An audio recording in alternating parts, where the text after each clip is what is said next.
Hi, I'm Ryan with H5P, and in this video we're going to be talking about my most favorite content type, the chase.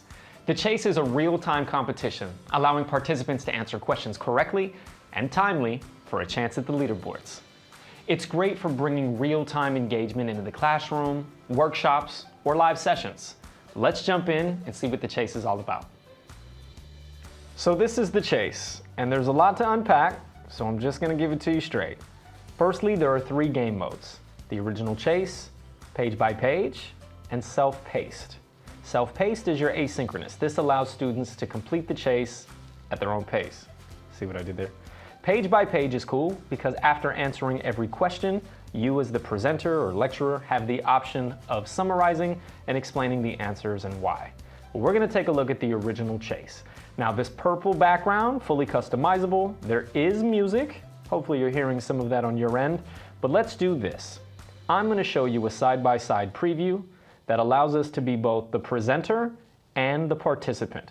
So the first thing is that your participants have the option of naming themselves and choosing an avatar. You can be a person, an animal, an alien, a car. Today will be this little rabbit. My name's Ryan. I enter the game. Now on the left-hand side, I mentioned the different game modes. You can set a duration, and we get started. Now, again, on the right-hand side, we're answering the questions, and on the left-hand side, we might be showing this live. So our participants will be answering questions, and hopefully I'll get 1 or 2 of these right, maybe on accident, and my little rabbit starts to take lead. Now I can toggle in real time number of questions answered versus my score, so we'll keep questions answered because I don't want to embarrass myself, and hopefully I'll answer 1 or 2 more of these correctly on accident. The other thing that I hope you appreciate on the right-hand side is that you have different question types, whether it's true or false, multiple choice, fill in the blank. So the idea is that we're racing through, no pun intended, and eventually, if that other participant was live, the game would end automatically. In this case, we'll end it manually, and dun dun dun dun, there's a podium and fanfare, and we get to see how we ranked up. Now, we very much want this to be a learning experience, so under the summary function, I can go through all of the questions and the answers and explain why it wasn't Lake Superior, but rather Lake Michigan. I hope that was beneficial. We thought it might be helpful to show you how you can either create or edit a chase game mode.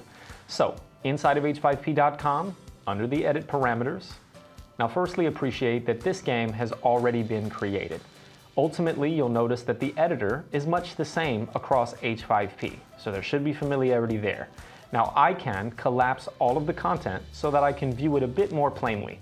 What you see is that there are multiple pages that then contain different H5P elements, and you can choose which content type you want your questions to be. Again, whether it's multiple choice, image, fill in the blank, etc. And that's essentially it.